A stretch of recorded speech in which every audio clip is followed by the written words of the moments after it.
আসসালামু আলাইকুম, welcome to Farhana's cooking world. আমি আজকে আপনাদের সাথে খুব সহজ একটি চিকেন ভুনা রেসিপি শেয়ার করব। তো চলুন দেখে নিই চিকেনটি রান্না করতে আমাদের যা যা লাগছে। এখানে আমি 250 গ্রামের মতো চিকেন নিয়েছি। আমি বোনলেস এবং বোন ছাড়া চিকেন মিক্স করে নিয়েছি। আপনারা চাইলে শুধু বোনলেস দিয়ে করতে পারেন, চাইলে শুধু বোন বোন সহ চিকেন যেটা সেটা দিয়েও করতে পারেন। আর লাগছে আমাদের পেঁয়াজ কুচি, তেজপাতা, মরিচ গুঁড়া, হলুদ গুঁড়া, গরম মশলা গুঁড়াটি আমি নিজে আমার হাতে তৈরি করে নিয়েছি।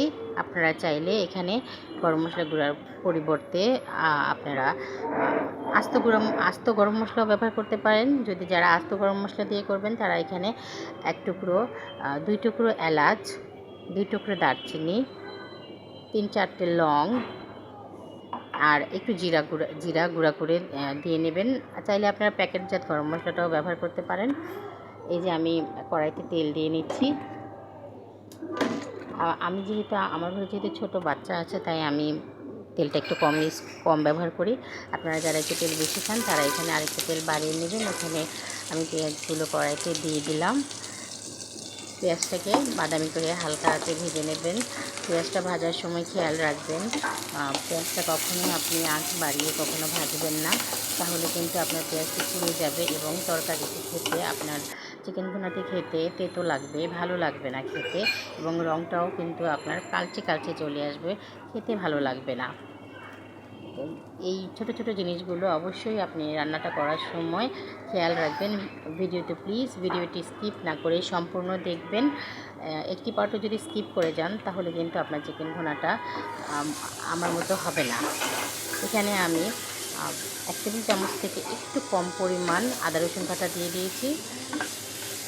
আদা রসুন বাটাটি দিয়ে আমরা একটু নেড়ে নেব। এরপর আমি 1 চা চামচের মতো মরিচ গুঁড়া দিয়ে দিলাম। আমার বাসায় যেহেতু ছোটো বাচ্চা, আমি আগেই বলেছি, তাই আমি একটু ঝালটা কম খাই, সেই জন্য আমি এখানে গুঁড়া মরিচটা কম ব্যবহার করেছি। যারা একটু বেশি ঝাল খান তারা এখানে আরও 1 চামচ গুঁড়া মরিচটা একটু বাড়িয়ে দেবেন। এখানে আমি 1 চামচের মতো হলুদ গুঁড়া দিয়েছি আর দিচ্ছি 1 চামচের মতো গরম মশলার গুঁড়াটি আমার হাতে তৈরি করা। আমি ইনশাআল্লাহ খুব শীঘ্রই গরম মশলা গুঁড়ার উপর একটি ভিডিও করব। আশা করি আপনারা ভিডিওটি দেখবেন। এই যে আমরা সব মশলাগুলো দেওয়ার পরে অল্প একটু পানি দিয়ে দেবো, যাতে মশলাটি পুড়ে না যায়। তো পানিটা আপনারা পরিমাণ মতো দেবেন, আপনাদের পরিমাণ মতো দিয়ে একটু নেড়ে নেব। তারপর মশলাটি কষানোর সময় কিন্তু আপনারা একটু ঢাকনাটা দিয়ে দিবেন। এই যে আমি এখানে লবণ দিয়ে দিচ্ছি। যখন আপনার মশলাটা ভালো করে কষে যাবে, কীভাবে বুঝবেন? মশলাটা যখন আপনার মশলার ওপর একটু তেল ভেসে উঠবে, তখন বুঝবেন আপনার মশলাটা ঠিকমতো কষে গিয়েছে। মশলার কষানো হয়ে গেলে আমরা যে চিকেনগুলো ধুয়ে রেখেছিলাম সেই চিকেনগুলো দিয়ে দিব। এখানে আমি চিকেনগুলো দিয়ে দিলাম। চিকেনগুলো দিয়ে একটু নেড়ে নেব। চিকেনটা দেওয়ার পর কিন্তু আপনি কোনো পানি দিবেন না। পানি না দিয়ে আপনারা 5 মিনিটের মতো এটাকে পানি ছাড়া কষাবেন। চিকেনটা দেওয়ার পরে আঁচটা একটু চুলার কমিয়ে দিবেন। চিকেন থেকে দেখবেন চিকেনের যে এক্সট্রা নিজস্ব একটা পানি আছে, সেই পানিটা ছেড়ে আপনার চিকেনটা কিন্তু কষা হয়ে যাবে। আর সেটার তেলের সাথে আপনার চিকেনটা হালকা একটু ভাজা হয়ে যাবে, খেতেও ভালো লাগবে। তো অবশ্যই আপনারা যখন চিকেনটা দেবেন সাথে সাথে পানি দেবেন না, কিছুক্ষণ কষিয়ে নেবেন, তারপর পানিটা দেবেন। আশা করি আমার ভিডিওটি সম্পূর্ণটি দেখবেন। প্লিজ ভিডিওটি স্কিপ করবেন না, ভিডিওটি সম্পূর্ণ দেখবেন। এই যে দেখুন, এখানে কিন্তু আমার চিকেনটি কষানো হয়ে গিয়েছে। এখন আমি ঝোলের জন্য অল্প কিছুটা পানি দিয়ে দেব। এখানে অল্প কিছুটা পানি দিয়ে দেবো। আর যারা একটু ঝোল বেশি খান তারা বেশি দেবেন, যারা কম খান তারা একটু কম দেবেন। আমি যেহেতু হালকা একটু ঝোল রাখবো, আমার বাচ্চারা খেতে পছন্দ করে, তাই আমি একটু পানি দিয়েছি। এই ঝোলটা কিন্তু থাকবে না।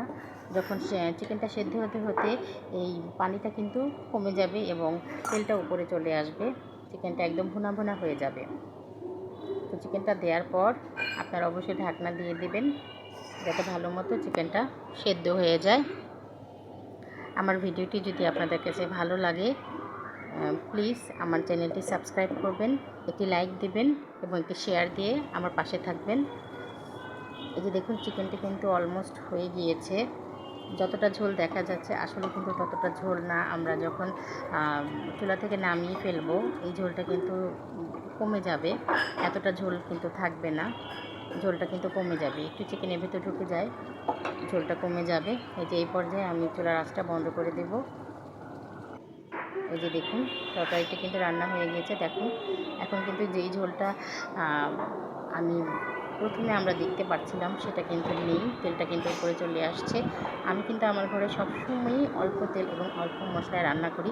যারা একটু মশলা এবং তেল বেশি খান তারা এখানে আমার বলে দেওয়া উপকরণের সাথে একটু বাড়িয়ে নেবেন। আমার বাসায় ছোট বাচ্চা আছে তাই আমি মশলাটা কমই খাই। তরকারিটা আপনি রান্না না করলে চিকেন ভুনাটা আসলে বুঝতে পারবেন না যেটা কতটা মজা হয়েছে। আমার ভিডিওটি যদি ভালো লাগে দয়া করে আমার ভিডিওটিতে একটি লাইক, কমেন্ট এবং শেয়ার এবং আমার চ্যানেলটি সাবস্ক্রাইব করে দেবেন।